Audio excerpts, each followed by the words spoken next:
بسم الله الرحمن الرحيم اقرأ باسم ربك الذي خلق خلق الإنسان من علق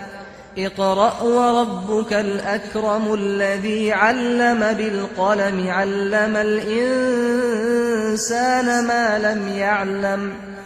كلا إن الإنسان ليطغى أن رآه استغنى إن إلى ربك الرجعى أرأيت الذي ينهى عبدا إذا صلى أرأيت إن كان على الهدى أو أمر بالتقوى أرأيت إن كذب وتولى ألم يعلم بأن الله يرى